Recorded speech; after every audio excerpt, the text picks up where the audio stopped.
ওয়ালা তুশরিকা বিহি শাইয়া, 2 নম্বর তোমাকে যে কাজটা করতে হবে, ওয়ালা তুশরিকা বিহি শাইয়া, জীবনে কখনো আল্লাহর সাথে কাউকে শরীক করবা না, অংশীজন স্থাপন করবা না।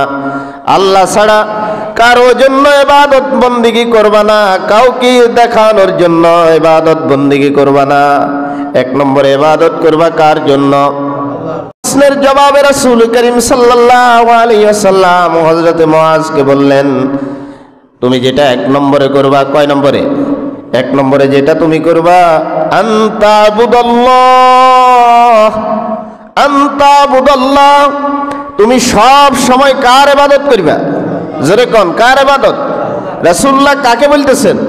হযরত মুআজকে বলতেছেন, তুমি এমন একটা প্রশ্ন করছো যে তোমাকে জান্নাতে যেতে হবে, জাহান্নাম থেকে দূরে থাকতে হবে। তাহলে এটা যদি করতে হয় তাহলে তোমাকে 1 নম্বর কি করতে হবে?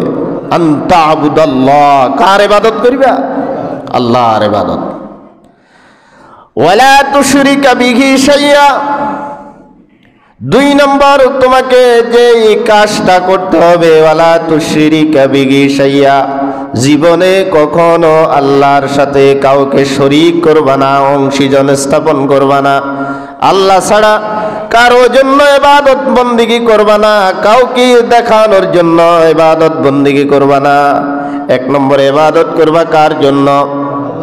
2 নম্বরে কাউকে দেখানোর জন্য, ইবাদতের ক্ষেত্রে, আমলের ক্ষেত্রে, আল্লাহ পাকের সিফাতের ক্ষেত্রে কাউকে শরীক করবে না।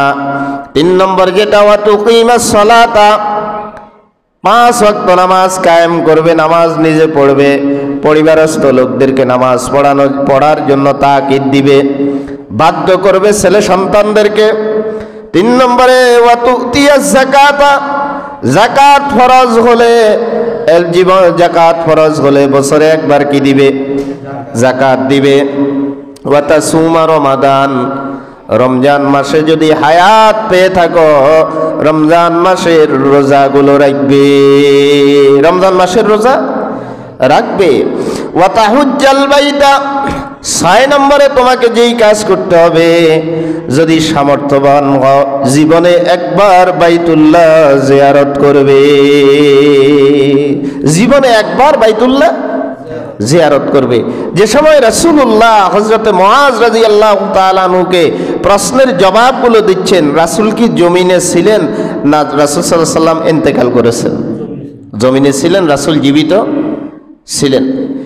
কিন্তু রাসূলের প্রেমিক যারা, রাসূলুল্লাহর প্রেমিক যারা, তারা শুধু কি মক্কায় যায় না মদিনাতেও যায়? কোথাও দোনো জায়গায় যায় কি যায় না? রাসূলুল্লাহর প্রেমিকরা দোনো জায়গায় যায়। আহা, বাইতুল্লাহ দেখলে যারা হজ করেছেন চোখে পানি আসে কি আসে না? আসে। এই পানি বের করেন কে?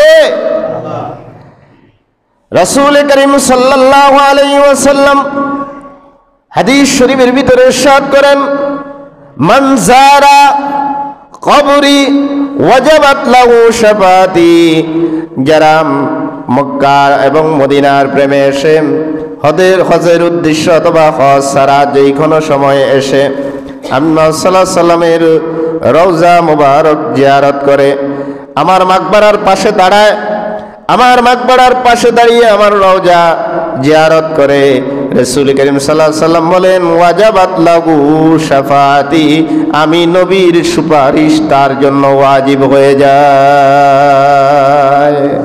ওয়াজাবাত লাহু শাফাতি, আমি নবীর রওজা, আমি নবীর সুপারিশ তার জন্য কি হয়ে যায়?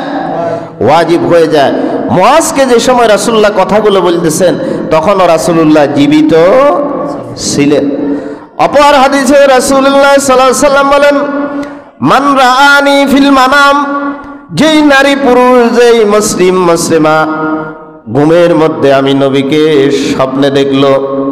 স্বপ্নে দেখলো, আমাদেরকে নবীর স্বপ্ন, আমাদের নবী আমাদেরকে নবীর জিয়ারত স্বপ্নে হলেও আল্লাহ পাক নসিব করেন। মান রাআনি ফিল মানামি, যেই নারী পুরুষ আমি রাসূলুল্লাহকে স্বপ্নে ঘুমের মধ্যে দেখলো, ফাকাদ রাআনি হাক্কান, সে যেন সরাসরি আমি নবীকে দেখলো। শয়তান আমার সূরত ধরতে পারে না। তাহলে রাসূল সাল্লাল্লাহু আলাইহি ওয়াসাল্লাম হযরতে মুআজকে এক প্রশ্নের জবাবে কয়টা উত্তর দিলেন? কয়টা? 6টা বিষয়ের। কয়টা বিষয়ের? এক প্রশ্নের জবাবে কয় বিষয়ের উত্তর? 6 বিষয়ের উত্তর দিলেন রাসূল করিম সাল্লাল্লাহু আলাইহি ওয়াসাল্লাম।